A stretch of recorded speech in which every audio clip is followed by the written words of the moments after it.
రచించి ఇంత మంచి కార్యక్రమాన్ని ఏర్పాటు చేసిన శేఖర్ రెడ్డి గారిని, గోపాల్ రెడ్డి గారిని, అదేవిధంగా అనిల్ రెడ్డి గారిని, దీక్షిత్ గారిని, Shaik and our education secretary Bora Venkatesham గారిని అందరిని అభినందిస్తున్నా. మీరందరూ ఈ కార్యక్రమంలో పాల్గొని తెలంగాణ రాష్ట్రాన్ని అభివృద్ధి పదం వైపు నడిపించాలి అని అంటే ఎడ్యుకేషన్తో పాటు ఎంప్లాయ్మెంట్తో పాటు స్కిల్ డెవలప్మెంట్. ఈరోజు ఇంతకుముందు పెద్దలు గోపాల్ రెడ్డి గారు చెప్పినట్టుగా సర్టిఫికెట్ ఎడ్యుకేషన్తో ఈరోజు ఎంప్లాయ్మెంట్ దొరకడం కష్టమైపోయింది. Now we have to compete with world. It is not that it's within the state or within the district or within the assembly constituency. Now we wanted to compete with the world. We have to upgrade our skills up to the mark. So మనమందరం మీరందరూ CIA success story మీకందరికి మాకందరికి తెలుసు. తెలంగాణ రాష్ట్ర ప్రభుత్వం విద్యలో కానీ ఉపాధి అవకాశాల్లో కానీ మీ అందరితో కలిసి మీ అవగాహనను రాష్ట్ర ప్రభుత్వం పంచుకొని భవిష్యత్ ప్రణాళికలను తీసుకొని ముందుకెళ్ళాలని మేము ఆలోచన చేస్తున్నాం. మాకున్న నైపుణ్యము మీలాంటి నిపుణులతో కలిసి మీరిచ్చే సలహాలు సూచనలు తీసుకొని రాష్ట్ర ప్రభుత్వం వాటిని ప్రణాళికలుగా మార్చుకొని రాష్ట్ర ప్రభుత్వం యొక్క విధానాలుగా మార్చి ముందుకు వెళ్ళాలన్న ఆలోచనే మా ప్రభుత్వం యొక్క ఆలోచన.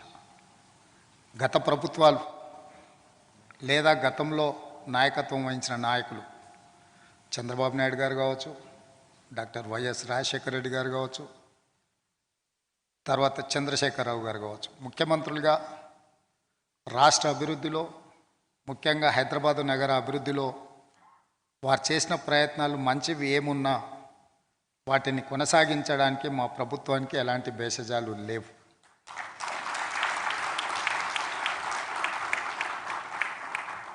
చంద్రబాబు నాయుడు గారు గతంలో నేదురుమల్లి జనార్దన్ రెడ్డి గారు ముఖ్యమంత్రిగా, రాజీవ్ గాంధీ గారు ప్రధానమంత్రిగా ఉన్నప్పుడు మొట్టమొదట ఈ దేశానికి కంప్యూటర్ని పరిచయం చేసి హైదరాబాద్లో మాదాపూర్లో హైటెక్ సిటీకి మొట్టమొదట ఫౌండేషన్ స్టోన్ లే చేయడం జరిగింది 1993.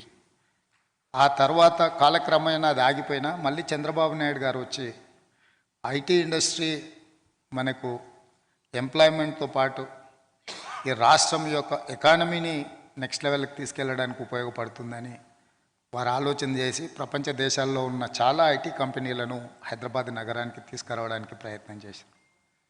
వారి తర్వాత ముఖ్యమంత్రిగా బాధ్యతలు చేపట్టిన రాజశేఖర రెడ్డి గారు కూడా చంద్రబాబు నాయుడు గారితో ఉన్న రాజకీయ సిద్ధాంతపరమైన విభేదాలే తప్ప అభివృద్ధిలో ఎలాంటి విభేదాలు లేవు అని చెప్పి హైటెక్ సిటీ విషయంలో కానీ, ఔటర్ రింగ్ రోడ్డు విషయంలో కానీ, అంతర్జాతీయ ఎయిర్పోర్ట్ విషయంలో కానీ, హైదరాబాద్లో మెట్రో రైల్ విషయంలో కానీ, హైదరాబాద్ నగరానికి కృష్ణానది గోదావరి నది జలాలను తీసుకురావడం విషయంలో కానీ వారిద్దరు ఎక్కడ కూడా భిన్నాభిప్రాయాలు వ్యక్తం చేయలే.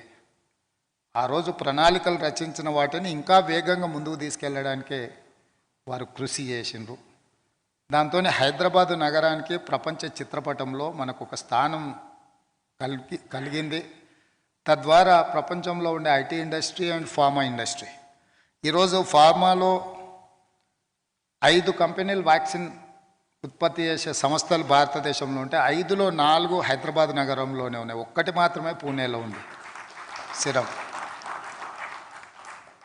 సో ఈరోజు ఐటీ ప్రోడక్ట్స్లో ఆల్మోస్ట్ మన దేశంలో ఉత్పత్తి అయ్యే దాంట్లో 33% మనం తెలంగాణ రాష్ట్రమే ఉత్పత్తి చేస్తుందంటే కూడా ఇది మనకు తెలంగాణ రాష్ట్రానికి ఒక గర్వకారణం. అయితే ఫార్మా ఇండస్ట్రీ ఎందుకు హైదరాబాద్లో ఇంత అభివృద్ధి జరగడానికి, ఫార్మా ఇండస్ట్రీలో పెట్టుబడులు రావడానికి కారణం చాలామంది కాలక్రమేణా మర్చిపోయింది. 1965లోనే శ్రీమతి ఇందిరాగాంధీ గారు